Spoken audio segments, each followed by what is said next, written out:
அப்போ நம்ம அடிப்படை வகுப்பு தொடரலாம். இப்போ ராசி கட்டம், ராசி கட்டத்துல பாவக ஆதிபத்தியம்.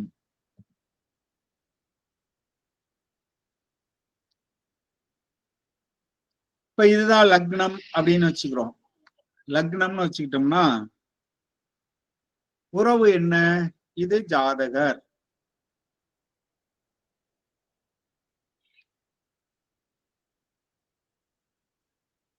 மற்றபடி எல்லாமே சொல்லிட்டோம். இப்ப உறவை மட்டும் சொல்றதுனால ஜாதகர் மட்டும் சொல்றோம். ஜாதகர்ல இருந்து 3 லக்னம் 1ன்னு வச்சுக்கிட்டோம்னா, ஒரு சிலர் யாராவது புதுசா படிப்பாங்க, அதுக்காக சொல்றேன். இதை 3ன்னு வச்சுட்டோம்னா இளைய சகோதரம்.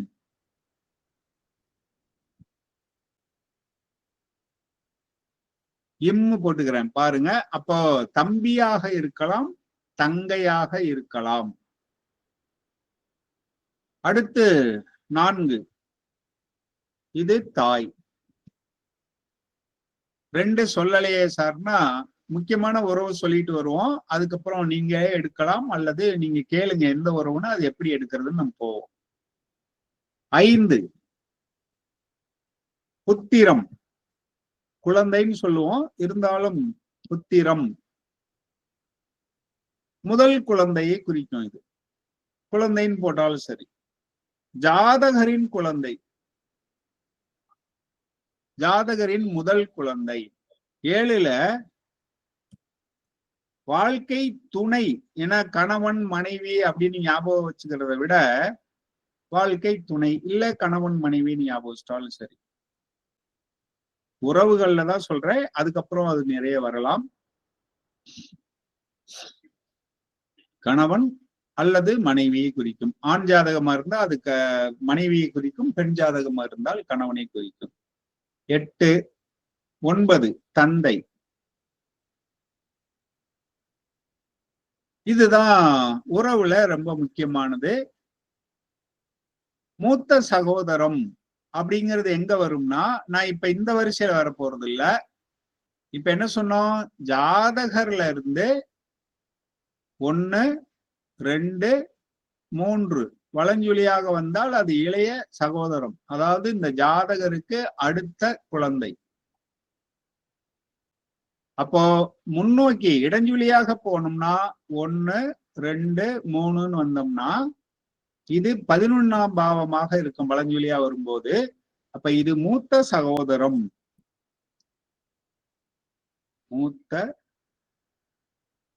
சகோதரம் அதாவது அக்காவா இருக்கலாம் அல்லது அண்ணனாக இருக்கலாம். இதுதான் உறவுல முக்கியமானது. இதிலிருந்து வேற வேற கொண்டு வரலாம். இப்ப கேளுங்க, ஏதாவது ஒரு உறவை சொல்லுங்க. அதாவது தெரிஞ்சவங்க வேற, புதுசா படிக்கிறவங்க ஏதாவது உறவை சொல்லி அந்த உறவுக்கு இப்ப ஜாதகம் பார்க்க வர்றவங்க என்ன பண்ணுவாங்க? சார் என் ஜாதகத்தை கொடுத்துட்டு என் மனைவி எப்படி சார் அப்படின்னு கேட்கலாம், அல்லது என் குழந்தை எப்படி இருக்கும்னு கேட்கலாம், அல்லது குழந்தை ஜாதகத்தை கொடுத்துட்டு அம்மா எப்படி சார் இருப்பாங்க அப்படின்னு கேட்கலாம். கேளுங்க சார் வைத்தி சார். சார் மாமனார் மாமியார். சரி, மாமனார் மாமியார். இப்ப நீங்களே கற்பனை பண்ணுங்க. இதுல இருந்து எப்படி எடுக்கலாம் அப்படின்னா, மாமனாருங்கிறது நமக்கு யார் மூலமாக அந்த உறவு வருகிறது அப்படின்னு பார்க்கணும். ஜாதகர் இருக்காரு, இது ஆண்னு கூட வச்சுக்குவோம். யார் மூலமாக அந்த உறவு வருதுன்னு பார்த்தோம்னா மனைவி மூலமாகத்தான் வருது. அப்ப முதலில் மனைவி எங்கேன்னு பார்க்கணும். மனைவி என்பது 7ஆம் பாவகம். மனைவிக்கு நம்முடைய மாமனார், மனைவிக்கு யாரு? மனைவிக்கு தந்தை. அப்ப என்ன செய்யணும்? மனைவியில் இருந்து தந்தை என்பது எத்தனை பாவம்? எத்தனாவது பாவம்? தந்தை என்பது 9. அப்ப மனைவியில் இருந்து இந்த ஜாதகருக்கு தந்தை, அதாவது ஜாதகருக்கு மனைவி, மனைவிக்கு தந்தை, இந்த பாவகத்திற்கு தந்தை. அப்ப இங்க இருந்து 9. 9னா நேர் ஆப்போசிட் இருக்கிறது 7 வரும். அது எண்ணிக்கிட்டு இருக்க வேண்டியதில்லை, அப்படி ஞாபகம் வச்சுக்கோங்க. நேர் ஆப்போசிட் 7. இன்னும் நல்லா பிராக்டிஸ் பண்ணிட்டீங்கன்னா இது 8ன்னு வரும். அப்போ இது 9. அப்ப மாமனாருங்கிறது எந்த பாவம்? இளைய சகோதர பாவம் 3ல வரும். மாமனாருங்கிறது 3, அப்படி ஞாபகம் வச்சுப்போம். அப்ப 3ஆம் பாவம் உறவுகளை சொல்லணும்னா இளைய சகோதரம், மாமனார் அப்படின்னு சொல்லலாம். சரி, மாமியார் கேட்டாரு. இப்ப நீங்க பதில் சொன்னீங்களே சாந்தி மேடம், நீங்களே மாமியாரை கண்டுபிடிங்க, சொல்லுங்க பாக்கலாம். சார் இப்போ வந்து மனைவியில இருந்து பாத்தீங்கன்னா நம்ம லக்னத்துல இருந்து 4ஆம் பாவகம் நமக்கு தாய்ன்னு சொல்றோம். அதே மாதிரி மனைவியில இருந்து 4ஆம் பாவகம் தாய், அப்படி வரும் சார். சொல்லுங்க. 7 8 10ல 4ஆம் மகரத்துல தாயினோட வீடு வரும் சார். வாழ்க வளம்பர். அவ்வளவுதான். அப்ப 10 என்பது மாமியார். 10 மாமியார்.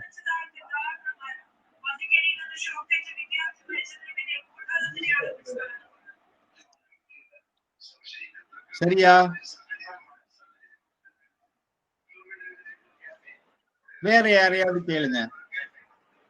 தாத்தா அல்லது பாட்டன். சரி, பாட்டன்.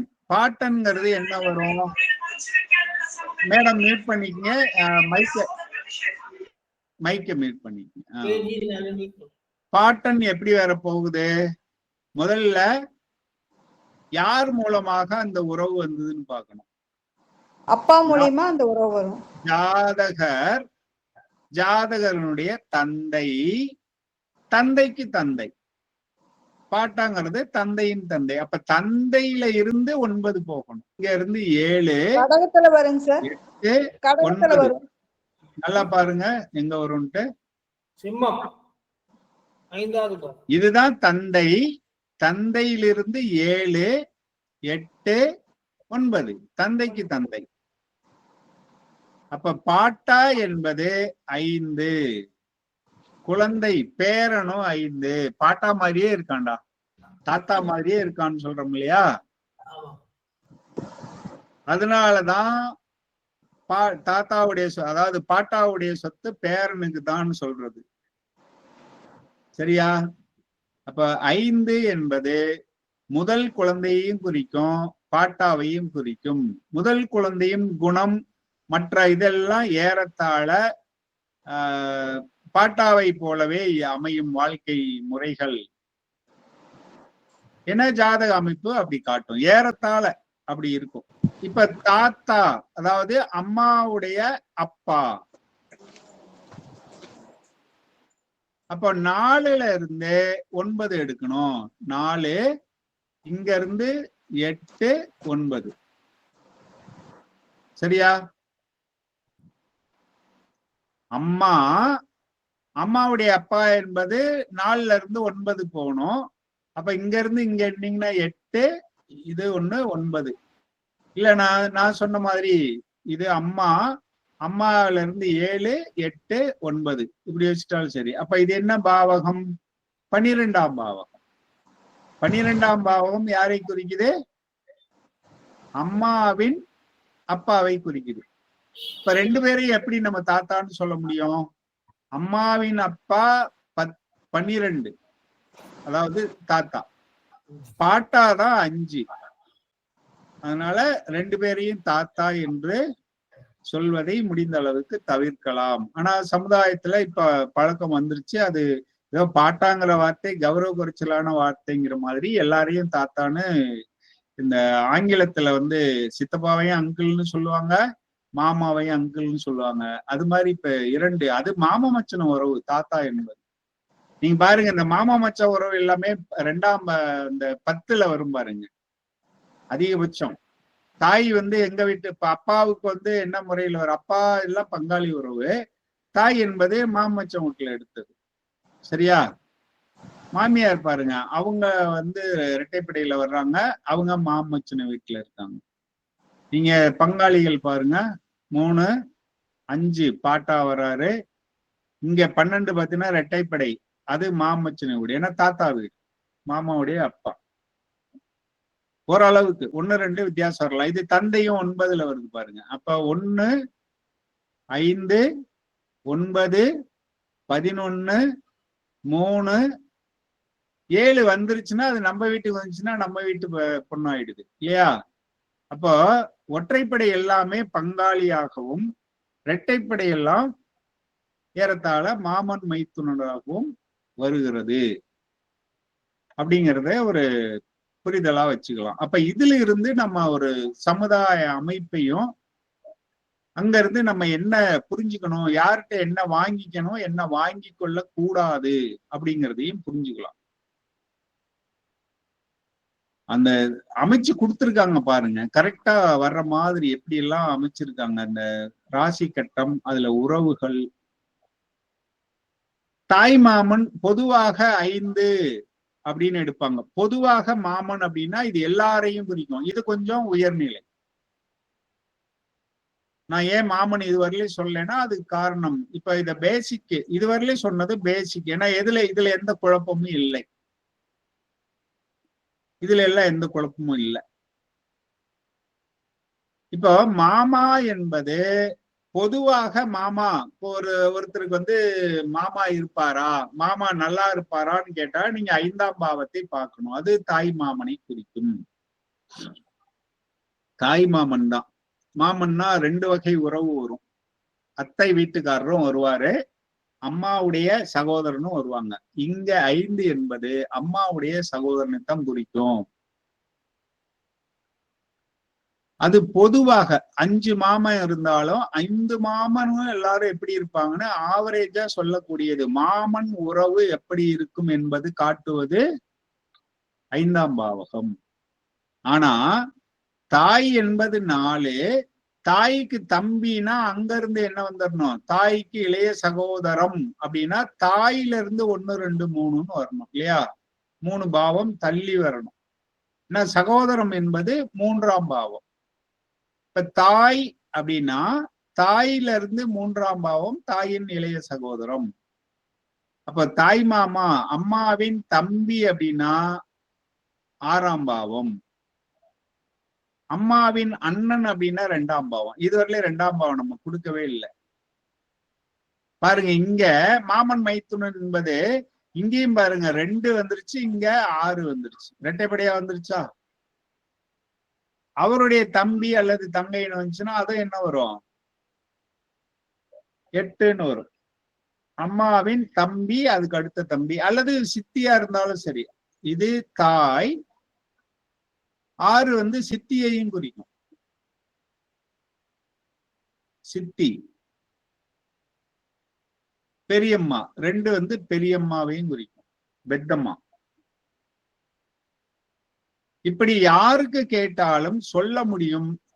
ஆனால் அது பொது பலனாக இருக்கும். நல்லா இருப்பாங்களா நல்லா இருக்க மாட்டாங்களாங்கிறத பொதுவாக சொல்லலாம். தசாபுத்தியை வச்சுக்கிட்டு இப்ப இது நடக்கும் அப்ப இது நடக்கும்ட்டு ரொம்ப துல்லியமாக சொல்லணுங்கிறது முடியாது. ஆனாலும் சொல்ல முடியும்.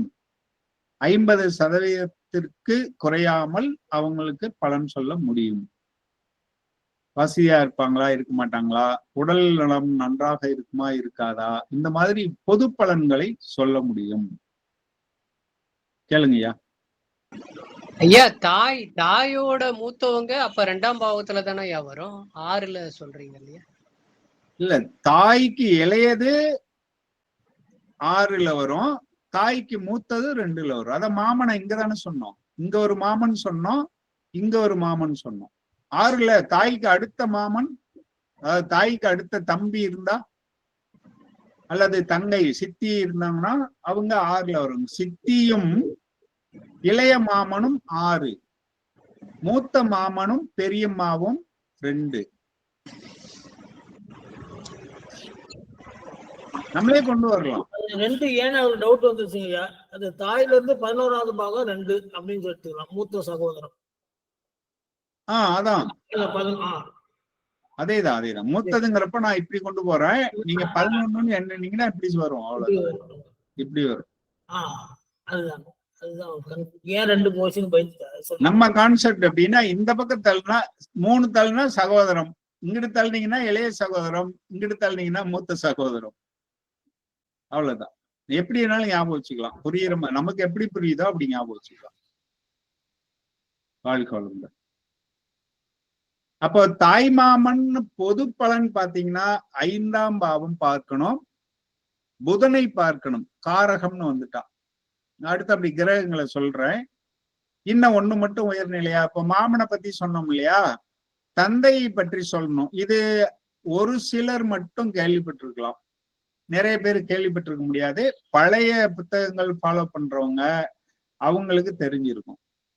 10ஆம் பாவம் தந்தையை குறிக்கும்னு பழைய புத்தகங்கள்ல இருக்கும். தந்தைக்கு 9ஆம் பாவம் நம்ம படிச்சுட்டு இருக்கோம். ஆனா ஒரு 25% பழைய புத்தகங்கள்ல தந்தைக்கு 10ஆம் பாவம் கொடுத்திருப்பாங்க. அது எப்படி வந்துச்சு அப்படின்னு பாத்தீங்கன்னா, தாய், தாயின் கணவன், கணவன்னா 7 தானே. இப்ப தாய் 4, அங்க இருந்து 7 10ஆம் பாவம். அதனால அது தந்தையை குறிக்கும். அந்த புத்தகங்கள்ல இந்த விளக்கம் இருக்காது. நான் ஆரம்ப காலத்துல படிச்சப்போ தந்தைக்கு 10 எடுக்கிறாங்களே என்ன அப்படின்னு சொல்லிட்டு யோசிச்சேன். அப்புறம் பாக்குறப்போ இப்படிதான் எடுத்திருக்க முடியும். அந்த மாதிரி நிறைய புத்தகங்கள்ல 10ஆம் பாவம்னு படிச்சிருக்கேன் நான். அது இப்படிதான் எடுத்திருக்கேன். அப்ப தந்தையை பற்றி நீங்க சரியான பலன் எடுக்கணும்னா 9ஐயும் பார்க்க வேண்டும், 10ஐயும் பார்க்க வேண்டும். அது மட்டுமா சார்? கிரகங்கள் இருக்கு, கிரகங்கள் இருக்கு. எந்தெந்த கிரகங்கள் யாரை குறிக்கும் என்பதும் இருக்கு. ஜெயரூபி மேடம் கேளுங்க நீங்க. சார் ஜெயரூபி முதல்ல ஹேண்ட் ரைஸ் பண்ணியிருந்தாங்க, கேளுங்க.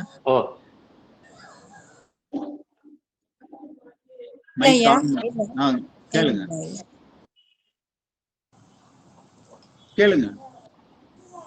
இந்த தாயின் இளைய சகோதரம் என்று சொன்னீங்க தானே, இளைய சகோதரத்துக்கு 3ஆம் பாவத்தையும் அந்த லக்கின ஜாதகருடைய இளைய சகோதரம் என்றைக்க மேஷ லக்கினமா இருக்க 3ஆம் பாவம் மிதுனத்துக்குள்ள வரும்.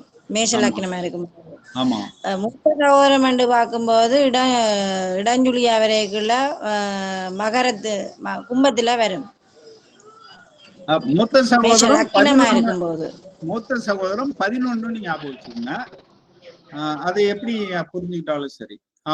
லக்னம் மாறுச்சுன்னா, இப்போ லக்னம் வேற லக்னம் போட்டோம்னா மாறும். நீங்க என்ன அதான் ஐயா கேட்டேன். சரி ஐயா, சரி. இப்ப இது மிதுன லக்னம் ஒருத்தர்னா அவருக்கு தம்பி வந்து சிம்மத்துல வருவாரு.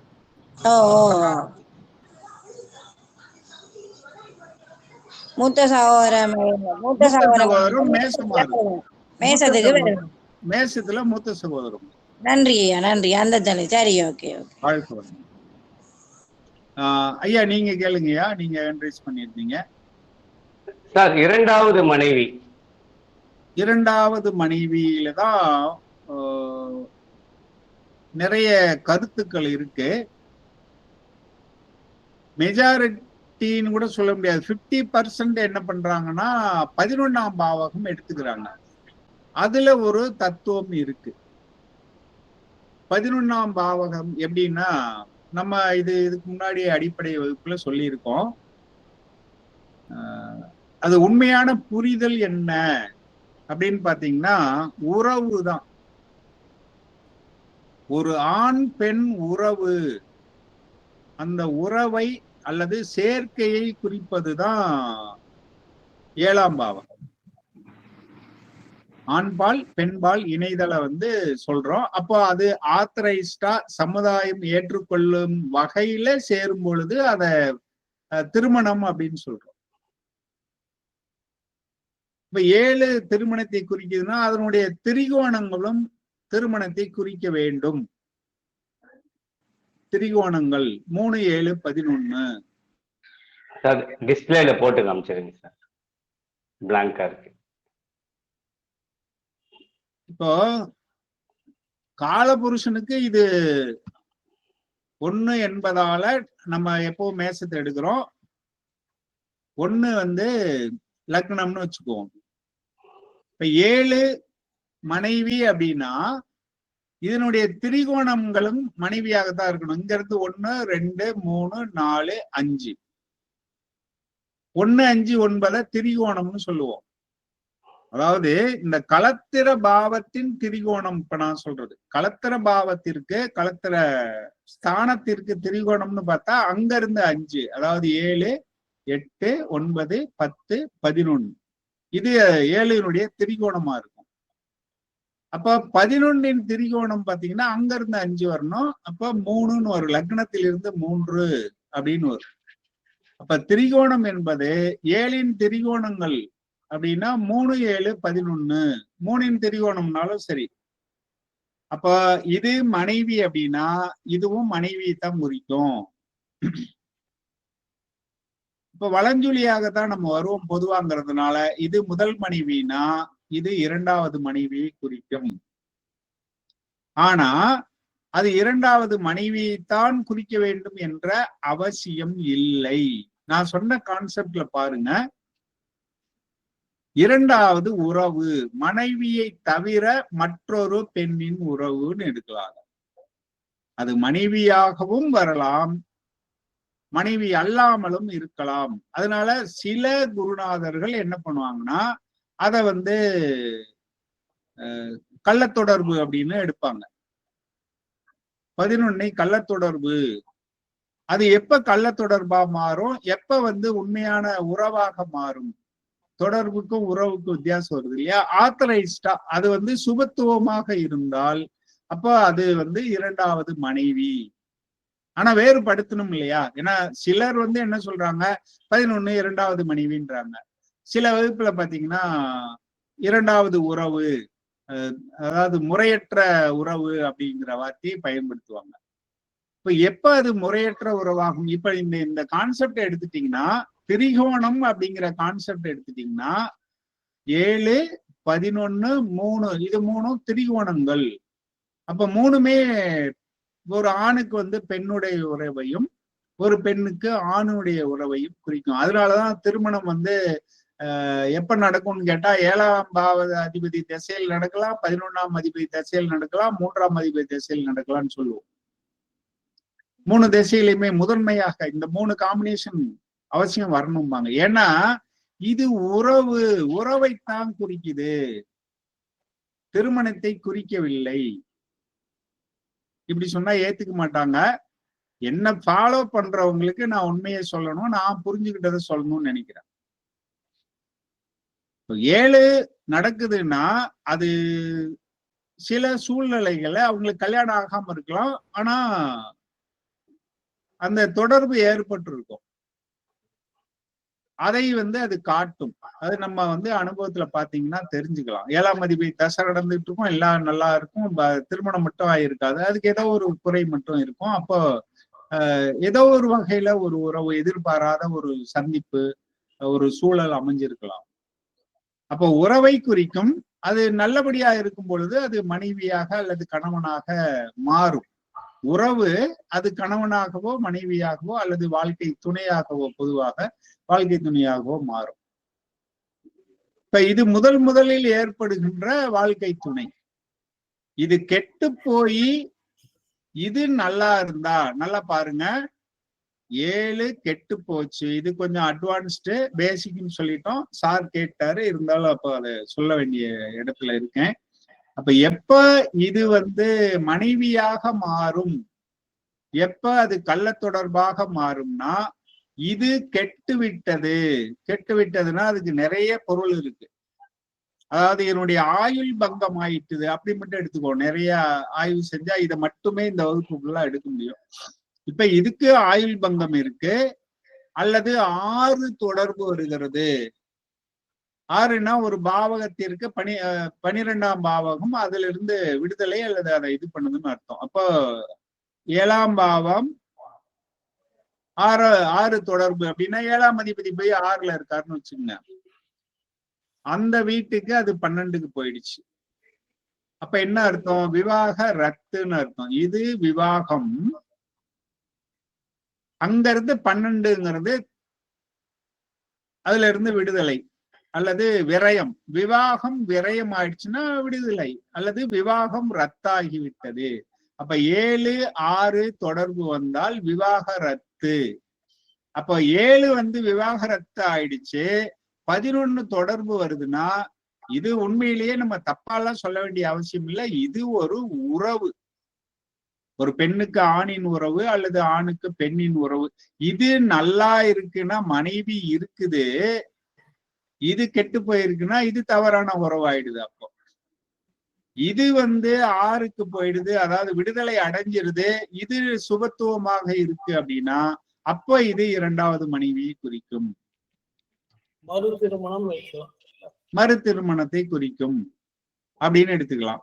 9ன்னு நிறைய பேர் சொல்றாங்க, 9ன்ட்டு. 11 சொல்றவங்க குறைச்சல் தான். நான் படிச்சுட்டு வந்த சந்தித்த குருநாதர்களை பொறுத்தவரையிலும் 9 சொல்றாங்க. 9 எப்படி எடுக்கிறாங்கன்னா மனைவிக்கு சகோதரி அப்படிங்கிற மாதிரி அது வரும். அப்ப கொழுந்தியாளைத்தான் குறிக்கும், கொழுந்தியை குறிக்கும் அப்படிங்கிற முறையில நம்ம அதை எடுக்கலாம். மனைவிக்கு அடுத்த பெண்ணை அது குறிக்குது. இதுக்கு ஒண்ணு சொல்லுவாங்க, 9ஆம் அதிபதி 7ல வந்திருந்தா 2 பெண்ணுங்க, அதாவது சகோதரி இருக்க வீட்டுல பொண்ணு கட்டக்கூடாது அப்படிம்பாங்க. ஏன்னா இது 9ங்கிறது மனைவியின் தங்கை, அது வந்து 7ல இருந்துச்சுன்னா சில பேருக்கு அப்படி நடந்திருக்கு இல்லைங்களா, அதனால அப்படின்னு எடுத்துக்கலாம். சில பேருக்கு நடந்திருக்கும், அவங்களுக்கு அது பொருந்திய வந்திருக்கலாம். சில பேருக்கு இல்ல, யாருக்கு வேணாலும் நடக்கலாம், அது வேற. எல்லாரும் வெளியே சொல்ல மாட்டாங்க இது சரியா தவறாங்கிறது. பொதுவா நம்ம ஆய்வு, அது ஒரு புரிதல் வேணுங்கிறதுக்காக இப்ப அதை சொன்னேன் நானு. Buy one get one free அந்த மாதிரி வரும். பொதுவாவே தமாஸ் பண்ணுவாங்களா, உனக்கு என்னடா 4 பொண்ணு இருக்க வீட்டுல பொண்ணு கட்டி இருக்க, உனக்கு ஜாலிதான் அப்படின்னு சும்மா ஃப்ரெண்ட்ஸுங்க பேசிக்கிறது வேற. ஆனா நடைமுறையில ஒரு சகோதரி மாதிரி பழகுறவங்களும் நிறைய இருக்காங்க. குழந்தைகளுக்கு வேண்டிய எல்லாத்தையும் செஞ்சு, அந்த பொண்ணை தப்பா பேசாத, எனக்கு கோவம் வந்துடும், அது நான் தங்கச்சி மாதிரி நினைக்கிறேன்னு சொல்ற நண்பர்களையும் நான் பார்த்திருக்கேன். அந்த மாதிரி இருக்காங்க. குழந்தைனை வந்து தம்பி மாதிரி பாக்குற சகோதரிகளும் இருக்காங்க. அது அவங்கவுங்க ஜாதக அமைப்பு, யாரையுமே குறை சொல்ல முடியாது. அப்படி ஒரு வாழ்க்கையை அமைய வேண்டிய விதியை எடுத்து அவங்க வந்திருக்கும் போது அவங்க அதை வாழ்றாங்க, வாழ வேண்டிய கடமை. அதனால யாரையும் தவறா சொல்வதற்கு ஒண்ணும் இல்லை. நான் ஒரு பாடல் கூட படிச்சேன், அது எங்க படிச்சேன், எப்ப படிச்சேங்கிறது கூட மறந்துடுச்சு. ஒரு சிவபக்தருங்கிற மாதிரி அவர் பாடுற மாதிரி ஒரு இது. அதுல என்ன வரும்னா, இறைவா தாசிகளை ஏன் படைத்தாய் அப்படின்னு சொல்லி ஒரு வாசகம் வரும். பின்னாடியே வந்து என்னன்னா, இந்த திருட்டுத்தனமாக தவறான வழியில சம்பாதிக்கிறவங்கள்ட்ட பிடுங்கிறதுக்காக தான் அவங்கள படைச்சேன்னு அடுத்த வரி வரும். அது மாதிரி எல்லா படைப்புகளுக்குமே ஒரு நோக்கம் இருக்கும். நோக்கம் இல்லாம படைப்பு இல்லை. இன்னும் சொல்ல போனா இந்த பாவம் பண்றாங்கன்னு சொல்றவங்க எல்லாம் தான் சமுதாயத்துக்கு நல்லது பண்ணி பாவிகளை தண்டிக்க வந்திருக்காங்க அப்படின்னு தான் நான் பார்ப்பேன். வாழ்க்கை வளமுடன். சார் மேடம் ஹேண்ட் ரைஸ் பண்ணிருக்காங்க. ஆமா மேடம், கேளுங்க மேடம். சார் இப்ப நிறைய பேர் கேக்குறாங்களா சார், எனக்கு பூர்வீக சொத்து கிடைக்குமான்றது. பூர்வீகன்றது நம்ம வந்து பாட்டன் அந்த 5ஆம் பாவம் எடுத்துட்டு அதுல இருந்து 4 8ஆம் பாவத்தை பாக்கணுங்களா ஐயா? ஆமா, பூர்வீகம் என்பது 5, அதுல இருந்து சொத்து 4, அப்போ 8. சரிதான், சரியா எடுத்திருக்கீங்க. நன்றிங்க. வாழ்க்கை வளமுடன். அப்போ நீங்க ஒண்ணு கேட்டிருந்தீங்க, அருள் பொருள் அப்படின்னு சொல்லிட்டு. இப்போ இதுல பாத்தீங்கன்னா, நான் முன்னாடி ஒரு வகுப்புல சொல்லியிருக்கேன், இந்த 1, 3, 5, 7, 9, 11 இதெல்லாம் ஒற்றைப்படை. என்னுடைய ஆதிபத்தியங்கள், இதுக்கு முன்னாடி நடத்தின ஆதிபத்தியங்கள் அப்படின்னு பாத்தீங்கன்னா, ஏறத்தாழ சுகங்கள், அதாவது பொருளாதாரம் இதுல எதுவுமே இருக்காது. இந்த பொருள், இப்ப தனம் அப்படின்னா எந்த பாவத்தை சொல்லுவோம்? தனம்னு 2ஆம் பாவத்தை தான் சொல்லுவோம். தனம்னு 2ஆம் பாவத்தை சொல்லுவோம். வீடுன்னு சொல்லி பாத்தீங்கன்னா 4ஆம் பாவத்தை சொல்லுவோம். வீடு, வண்டி, வாகனம் 4ஆம் பாவத்தை சொல்லுவோம். 6ஆம் பாவம் உத்தியோகம்னு சொல்லுவோம். நல்ல விஷயத்தை மட்டும் எடுத்துக்குவோம். 6 உத்தியோகம்னு சொல்லுவோம். 8 பாத்தீங்கன்னா உயில் சொத்துன்னு சொல்லுவோம். 8ன்னு உடனே பயந்துடக்கூடாது, அதுல இருக்க நல்லத யோசிக்கணும். உயில் சொத்துன்னு வரும். 10 பாத்தீங்கன்னா பதவி. 10 வந்து உயர் பதவியை குறிக்கும் அல்லது தொழிலை குறிக்கும். 12 பாத்தீங்கன்னா முதலீடுன்னு சொல்லணும். 12 முதலீடு. இதுல எங்கேயாவது வேற விஷயங்கள், கோவில், இப்ப 9 எடுத்துக்கங்க, ஆலயம்னு வரும். 9 ஆலயம்னு வரும். இது ஜாதகனுடைய சிந்தனை அப்படின்னு கொண்டு வருவோம். லக்கணத்தை பாத்தீங்கன்னா ஜாதகரின் சிந்தனை அப்படின்னு கொண்டு வருவோம். 5ன்னு பாத்தீங்கன்னா மனம், மகிழ்ச்சி அப்படி எல்லாம் கொண்டு வருவோம். ஆசை, 5ன்னா ஆசை, ஆழ்மனம் அப்படி கொண்டு வருவோம். இத கூட நம்ம சகோதரம்னு தான் சொல்றோம் அல்லது வீரியம்னு சொல்றோம் இல்லையா? வெற்றின்னு சொல்றோம். வீரியம்னு வச்சுக்கோங்களேன். வீரியம்ங்கிறது பணத்தை குறிக்குமா பண்பை குறிக்குமா? பண்பை குறிக்கும். ஆசைங்கிறது பண்பை குறிக்கும். நான் இது முன்னாடியே சொல்லிட்டேன், இது மனைவியை குறிக்கல, உறவை குறிக்கிறது. உறவு அல்லது இன்பம், சின்ன சிற்றின்பம், அதைத்தான் குறிக்குது. இன்பம்னு கூட வச்சுக்குவோம். இங்க புரிதலுக்காக இன்பமா என்னடா புதுசா சொல்றான், நாளைக்கு யூடியூப்ல பார்த்தாங்கன்னா கண்டிப்பா இதை கிண்டல் அடிப்பாங்க. இன்பமா, 7க்கு இன்பம்னு யாரா சொன்னதுப்பாங்க. உறவுன்னு அர்த்தம். இது உண்மையிலே என்னன்னா ஆண் பெண் உறவை குறிக்கிறது தான் இது. அதை வந்து அப்படியே வேற மாதிரி அவங்க இது, அதாவது திருமணம்னு சொல்லி பழகிட்டதுனால நம்ம கலத்திரஸ்தானம்னு சொல்லிட்டு இருக்கோம். உண்மை என்னன்னா ஆண் பேர் உறவை குறிக்கும். அப்ப உறவு என்பதும் மகிழ்ச்சி அல்லது தேவை, அந்த மாதிரி ஒன்னாகதான் இங்க இருக்கு. இது ஒரு தேவையினால ஏற்படுகின்ற உறவு. ஆணுக்கு பெண்ணுடைய உறவும் பெண்ணுக்கு ஆணுடைய உறவும் இயல்புல தேவைப்படுது. ஏன்னா இயற்கை தன்னை மீண்டும் மீண்டும் படைத்து கொள்ள விரும்புகிறது. நீங்க வேதாத்திரியம் படிச்சீங்கன்னா தெரியும், இயற்கை தன்னை வந்து வெளிப்படுத்திக் கொள்ளவும் தன்னைத்தானே அறிந்து கொள்ளவும் விரும்புகிறது அப்படின்னு ஐயா சொல்லுவாங்க. தன்னுடைய அறிவுங்கிறதே என்ன? அடுத்து அண்டத்தை பற்றி புரிந்து கொள்வது. அண்டம் என்பதே கடவுள் தான், இறைநிலை தான். அப்படிங்கிறப்ப அந்த இறைநிலையே மனிதனாக வந்து அது திரும்ப இறைநிலையை அறிய முயற்சி, தன்னைத்தானே அறிந்து கொள்ள முயற்சிக்கிறது. அப்ப என்னுடைய ஞானம், உங்களுடைய ஞானம் எல்லாத்தையும் சேர்த்து புதிதாக ஒரு இதை உருவாக்கி மேல தன்னுடைய நிலையை உயர்த்தி கொள்ள முயற்சி பண்ணுது. சோ ஆண் பெண் உறவு என்பது என்னன்னா ஆணினுடைய அறிவையும் அந்த பெண்ணினுடைய அறிவையும் இணைச்சு புதிய அறிவை உருவாக்குவதற்காக அந்த ஒரு இனப்பெருக்கம் அப்படிங்கிற இத இயற்கை தனக்குத்தானே உருவாக்கிடுச்சு. அப்போ இந்த உறவு என்பதும் ஒரு தேவைக்காக, இயற்கை நியதிக்காக நம்ம அதை தவறா புரிந்து கொண்டிருந்தாலும் அதுதான் உண்மையிலேயே ஆன்மீகத்தினுடைய அடிப்படையே அதுதான். ஏன்னா இது நான் சொல்லல, வேதாத்திரி ஐயா அவருடைய வாயினால நான் கேட்ட வேதாத்திரியம் தத்துவம். இயற்கை தன்னை அறிந்து கொள்ள, தன்னுடைய அறிவை வளர்த்து கொள்வதற்கு தன்னுடைய சந்ததியை திரும்ப திரும்ப உருவாக்குவதற்காக ஏற்படுறதுதான் ஆண் பெண் உறவு அப்படின்னு சொல்லுவாரு. அது இப்ப அந்த கொஞ்ச நேரம் மகிழ்ச்சிக்காகன்னு மாறி போயிடுச்சு. ஆனா உண்மையான நோக்கம் வேற. சரி, அப்ப இதுலதான் உண்மையிலேயே அதுதான். அத பாருங்க. அப்போ 7 என்பது நம்ம புரிஞ்சுக்கிட்டாலும் 7க்கு வேற ஒரு ஆதிபத்தியம் என்ன கொடுத்துருக்கோம் பாத்தீங்கன்னா மாரகஸ்தானம். ஏன்னா மறிக்க செய்தலும் அந்த ஸ்தானத்திலேயே இருக்கு. உயிர்ப்பிக்க செய்வதும் அடுத்த தலைமுறையை உருவாக்குவதற்கு உதவுவதும் 7 தான். மாரகத்தை உருவாக்குவதும் 7ஆம் பாவம் தான். அப்ப அதுலயே நமக்கு தத்துவம் என்னன்னு புரியும்.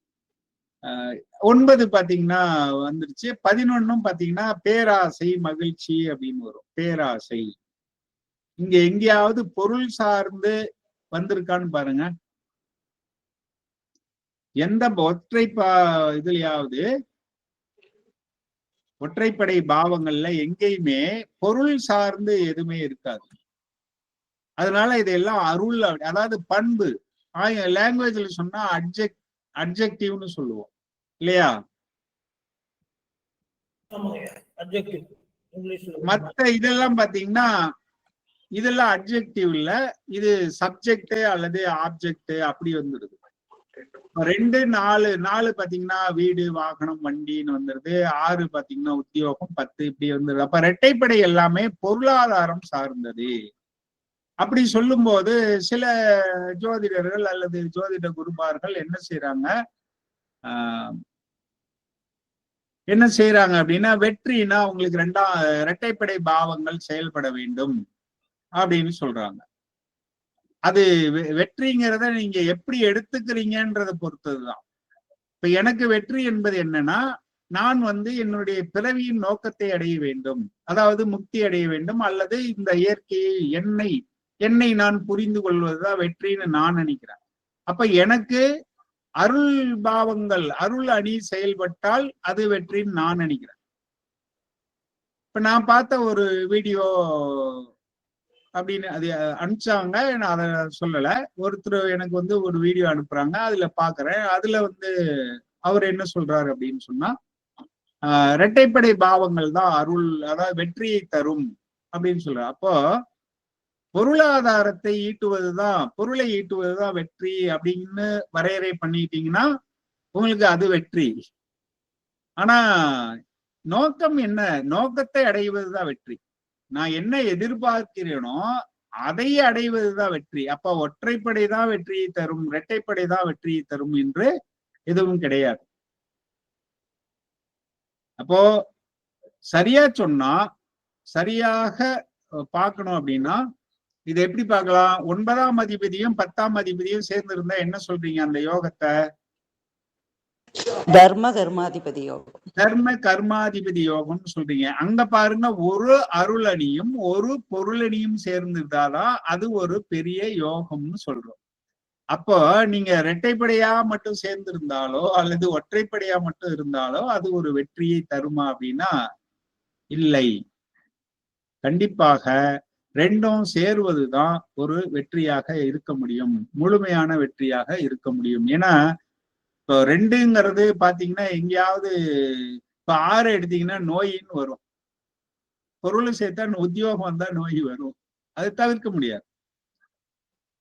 மாமனார் எடுத்துங்க, மாமனார் சொத்துன்னு எடுங்க. இங்க ஒரு லாஜிக்கு நாம் இதை ஒன்ன மட்டும் புரிய வச்சுட்டு போயிடுவோம். மாமனார் சொத்து எந்த பாவம்னு சொல்லுங்க பார்க்கலாம். மாமனார் எந்த பாவம், அவருடைய சொத்து எந்த பாவம்? மாமனார் எது நம்ம சொன்னமே பாவம், நம்பர் மட்டும் சொல்லுங்க. 6. அப்ப 6ல வேற என்னென்ன இருக்கு? நோய். மாமனார் சொத்து வேணும்னா அப்புறம் கூடவே நோயும் வம்பு வழக்கும் வருமா வராதா? கண்டிப்பா வரணும். அப்ப மாமச்சனை கொடுத்தா வாங்கிக்கணும், கொடுக்கலன்னா பேசாம இருக்கணும். சண்டை போட்டு வம்புக்கு போனோம்னா சொத்து வரும், கூடவே வேற ஏதாவது வரும். அப்படியே புரிஞ்சுக்கணும். வாழ்க்கை இப்ப ஹேண்ட்ரைஸ் பண்ணிருந்தீங்க, அதுக்குள்ள இறக்கிட்டீங்க போல இருக்கு. யாருக்காவது கேள்வி இருக்கா? ஐயா வணக்கம் ஐயா. இருங்க, அவரு ஐயா கேக்குறாரு, அவரு கேட்டுட்டோம். 2 ஜேவும் போட்டி போட்டு கேள்வி கேக்குறாங்க சார். சரி, நீங்க 4ஆம் பாவகத்துல தாய், வீடு, வண்டி, வாகனம், சொத்து, சுகம் அப்படின்னு சொல்லி கொடுத்தாங்க சார். அந்த சுகத்துக்கு என்ன? சொத்தினால் வரும் சுகம். உடல், அதாவது மனதுக்கு கிடைக்கக்கூடிய சுகம்னு சொல்ல, அது உடல் சுகம், உடலுக்கு கிடைக்கின்ற சுகம். நல்ல கேள்வி சார், அருமையான கேள்வி. உண்மையிலே நான் இதுக்கு என்ன வாழ்த்து சொல்றதா பாராட்டு சொல்றதா ஏதோ ஒண்ணு, சந்தோஷம். ஏன்னா 2 சுகத்துக்கு வித்தியாசம் தெரியணும். நான் குழப்ப வேண்டாம்னு அதை சொல்லல. சுகம் அப்படின்னு பாத்தீங்கன்னா இந்த 5 தான் மகிழ்ச்சியை தரக்கூடியதாக இருக்கும். ஏன்னா ஆரோக்கியம், 5 என்பது ஆரோக்கியம், 5, 11 இதெல்லாம் ஆரோக்கியம். ஏன்னா 6க்கு 6ஆக வரும் 11. நோய்க்கு நோய், வள்ளுவர் பாஷையில சொன்னா நோய்க்கு நோய் தருவது.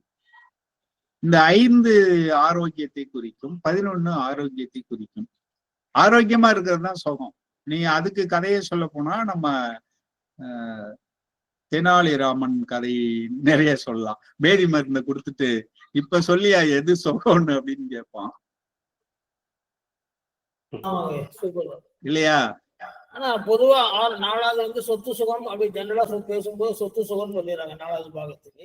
சொத்துனால சுகம் வர்றது அது, அதாவது உடலுக்கு கிடைக்கின்ற சுகம் அது. இது வந்து மனதுக்கு கிடைக்கின்ற சுகம். உடல் சுகமா இருக்கணுமா, மகனம் சுகமா இருக்கணுமா அப்படின்னு பாத்தீங்கன்னா, உண்மையான ஆன்ம சுகம் என்பது ஆன்மாவுக்கு அல்லது மனதிற்கு கிடைக்கக்கூடிய சுகம் அது. நம்ம இப்ப எல்லாம் பொருள் உலகத்தில் வாழ்ந்துகிட்டு இருக்கிறோம். அதனால நமக்கு அது 4 சுகமா தெரியும். 4ஆம் பாவத்துக்கு இன்னொன்னு கூட உண்டு, கற்பு அப்படின்னு உண்டு. கற்பு நெறி அப்படின்னு சொல்லுவாங்க.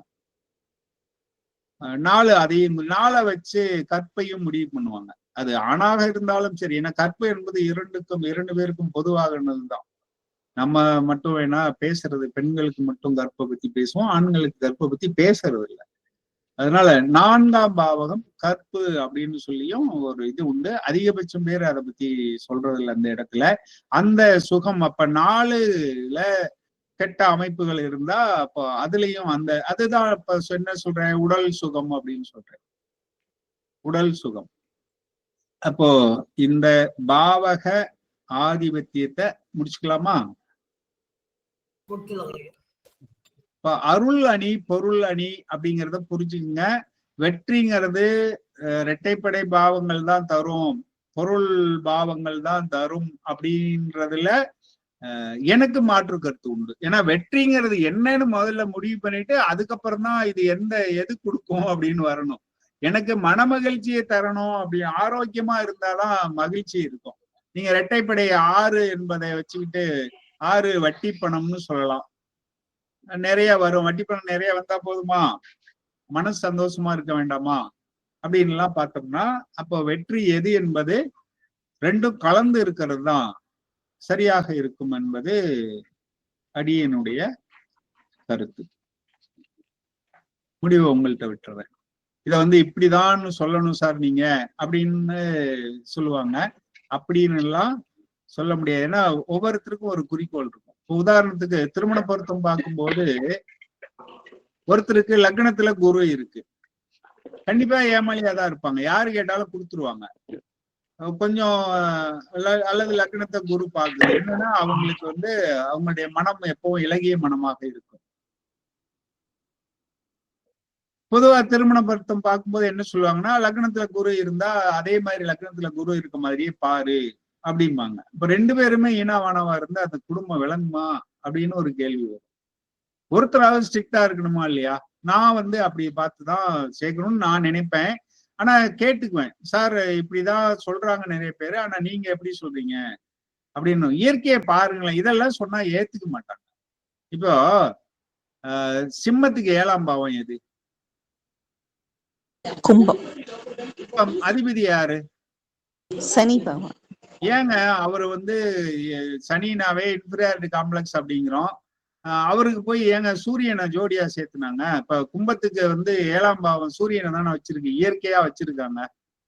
நீ அங்க போய் அதை சேராது. நானே அப்படிதான் நடத்துறேன். இவங்களுக்கு அவங்களுக்கு ஆகாது. ஆனா கடவுள் அல்லது பராசரர் ஏன் அப்படி வச்சு போனாரு? அப்போ இவன் தான் மசமசன் இருக்கிறான் கும்பத்துக்காரன். சரி, ஒரு ஆளு ஆதிக்கம் செலுத்துற ஒரு ஆள் குடும்பத்துல இருக்குன்னு தானே 7ஆம் பாவத்துல சூரியனை வச்சிருக்காங்க. அதை விட்டு சனி உச்சமாகுது, செவ்வாய் உச்சமாகிற இடத்துல அப்போ என்னதான் இருந்தாலும் மகரம் கொஞ்சம் கோபம் இருக்கதான் செய்யும். கொஞ்சம் மசமசன்னு இருந்தாலும் திடீர் கோபம் வரும், ஏன்னா அங்க செவ்வாய் உச்சம். அப்ப அதுக்கு பாருங்க, சாந்தமா இருக்கிற ஒரு 7ஆம் பாவத்துல சந்திரனை வச்சிருக்காங்க. இப்ப அவங்க வந்து நல்லா டிசைன் பண்ணி வச்சிருக்காங்க. நம்மளா வந்து விதிகளை உருவாக்கிக்கிட்டு அப்ப நல்லவங்களையும் நல்லவங்களையும் தான் ஒன்னா சேர்க்கணும், கெட்டவங்களையும் தான் ஒன்னா சேர்க்கணும்னா அப்ப 2 பேருமே கெட்டவனா இருந்தா அந்த குழந்தை என்ன ஆகும்? அடுத்த தலைமுறை. இந்த கருத்தை என்னுடைய கருத்தாக வைக்கிறேன். நீங்க எப்படி பொருத்தம் பாக்குறதுங்கிறது உங்க விருப்பத்துக்கு விட்டுறேன். சரியா? வாழ்க வளமுடன். ஏன்னா நம்ம நோக்கம் என்னங்கிறத வச்சுதான் எடுக்கணுமே தவிர விதியை வந்து இதுதான் வெற்றி அதுதான் வெற்றி அப்படின்னு எடுக்க முடியாது. வாழ்க வளமுடன்.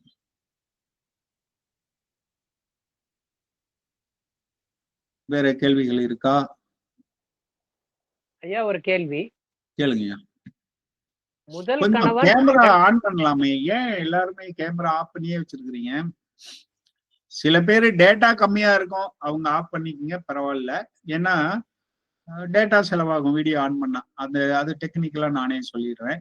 டேட்டா எனக்கு கொஞ்சம் தான் சார் இருக்குன்னா பரவாயில்ல, நீங்க அதுக்காக வேஸ்ட் பண்ண வேண்டாம். பொதுவா முகத்தை பார்த்து நடத்தும்போது அது கொஞ்சம் நல்லா இருக்குங்கிறதுக்காக சொல்றது, வேற ஒன்றும் இல்லை. ஏன்னா இது இலவச வகுப்பு தான், யார் வந்தாலும் பிரச்சனை இல்லை. சரி, வாய்ப்பு உள்ளவங்க ஆன் பண்ணிக்க, அது உங்களுக்கு தான் நல்லது. அது ஏன்னு சொல்லி நான் சில வகுப்புகள்ல சொல்லியிருக்கேன், ஒவ்வொரு வகுப்புலையும் சொல்ல முடியாது. சரி, கேளுங்க, நீங்க கேளுங்க. முதல் கணவன், இரண்டாம் கணவன், மூன்றாம் கணவன். அதே 7, 3, 7, 11 தான். மனைவிக்கு எடுக்கிறது அதே தான் எடுக்க போறோம். 3, 7, 11 தான். சரியா சொன்னா முதல் உறவு, இரண்டாவது உறவு, மூன்றாவது உறவு. அங்கீகரிப்பதற்கு முன்னால் ஏற்பட்ட உறவு, ஒரு அங்கீகாரம், அதாவது 7 வந்து சமுதாய அங்கீகாரத்துடன் வந்த உறவு, 3 அதற்கு முன்னாடியே வந்த உறவு. சின்ன பிள்ளை ஏதாவது பழகிக்கிறோம் நம்ம பாட்டுல, சும்மா அது உறவா கூட வந்திருக்கலாம், வராம இருக்கலாம்.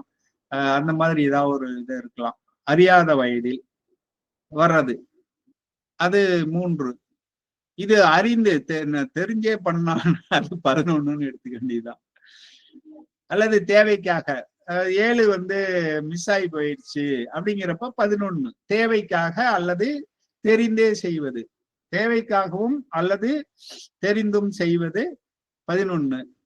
அறியாமல் ஏற்படுவது 3. இதுதான் என்னுடைய இது. மோகன் ஐயா கேளுங்க ஐயா. ஐயா வணக்கம் ஐயா. வணக்கம், வாழ்க.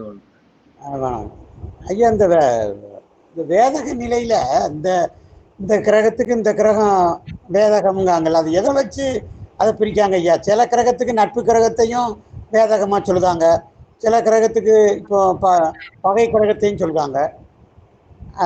இப்போ சூரியனுக்கு சுக்கிரன் வேதகம்னா, அப்போ சூரிய தசாபுத்தியில சுக்கிர புத்தி சரியா தடை பண்ணும் அப்படிங்காங்க. அதே மாதிரி குருவுக்கு சூரியன் நண்பர் தான், அதையும் வேதகன்காங்க. அதுதான் எனக்கு அந்த இது கொஞ்சம் புரியல ஐயா, அது எப்படி எடுக்கணும்னு தெரியும். அது உங்க கேள்வி எனக்கும் ரொம்ப நாளா இருந்துச்சு. நிறைய தேடல்கள், அதாவது மூல புத்தகங்கள்ல எங்கேயுமே அதை பற்றிய விளக்கங்கள் இல்லை, விதிகளாகவும் அது இல்லை. ஒரு அட்டவணையா எங்க பார்த்தாலும் ஒரு அட்டவணையா தான் கொடுத்து வச்சிருக்காங்க அப்படின்றது ஒண்ணு. அடுத்து இங்க பேரை பயன்படுத்தலாம் அப்படிங்கறதுல பார்த்தோம்னா, இப்ப ஆதித்ய குருஜி என்ன சொல்றாருன்னா, நான் இதை ஆய்வு பண்ணி பார்த்தேன், நிறைய ஜாதகங்கள்ல இது ஒத்து வரல. யாரு சொன்னாங்க சொல்லிடலாம். நிறைய ஜாதகங்கள்ல நான் ஆய்வு செஞ்சேன், அது இந்த விதிகள் ஒத்து வரல. பொதுவாக ஒரு அட்டவணையாக இருப்பது, விதியாக சொல்லியிருந்தாங்கன்னா அதை நம்ம சரியாக எடுத்துக்கலாம். இது அட்டவணையாக இருக்கு, அதனால பலனும் நான் ஆய்வு செஞ்சு பார்த்தேன், பலன் வரல. இதை என்னுடைய மாணவர்கள் இதை எடுத்துக்காதீங்க அப்படின்றாரு. அப்போ அவரு சொன்ன விஷயம் இது.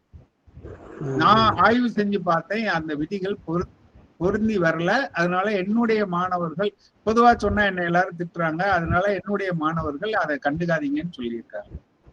சரி, நான் சொன்னேன்னு சொல்லல. ஏன்னா நான் ஆய்வு செஞ்சு பார்த்திருந்தா நான் இல்ல சார் இப்படிதான், இப்ப இது அதை நீ பார்க்க வேண்டாம்னு சொல்லியிருப்பேன். அவரு சொன்னதுதான் நான் சொல்றேங்கிறப்போ அவரு பேரை பயன்படுத்திடணும் இல்லையா? ஏன்னா அவரு ஆய்வு பண்ணும். ரொம்ப நன்றி. வாழ்க்கை ஐயா, ஒரு ஐயா என்ன ஒரு சந்தேகம், இந்த செவ்வாய் தசையில புதன் புத்தி அது அப்போ அதுல திருமணம் நடத்தலாமாங்க ஐயா? நடத்தலாமா? அது ஆதிபத்தியத்தை வச்சுதாங்கய்யா முடிவு பண்ணணும். ஆதிபத்தியமும் அது எங்க போய் நிக்குதுன்றத வச்சுதான் முடிவு பண்ணணும். மற்றபடி பொது பலனாக நம்ம எதையுமே எடுத்துக்கூடாது. செவ்வாய் என்ன ஆதிபத்தியம், இப்ப செவ்வாய் யோகக்காரகனா இருக்கலாம், அது மாதிரி நின்ற இடம் இருக்கு. இதெல்லாம் பொறுத்துதான் எடுக்கணும், சரியான பலன் வருமே தவிர நீங்க பொது காரகத்தை வச்சுக்கிட்டு எடுக்கிறது பலன் ஒரு 10% இருக்கும். சரி, ஓஹோ, வாழ்க்கை. ரைட், நன்றி ஐயா.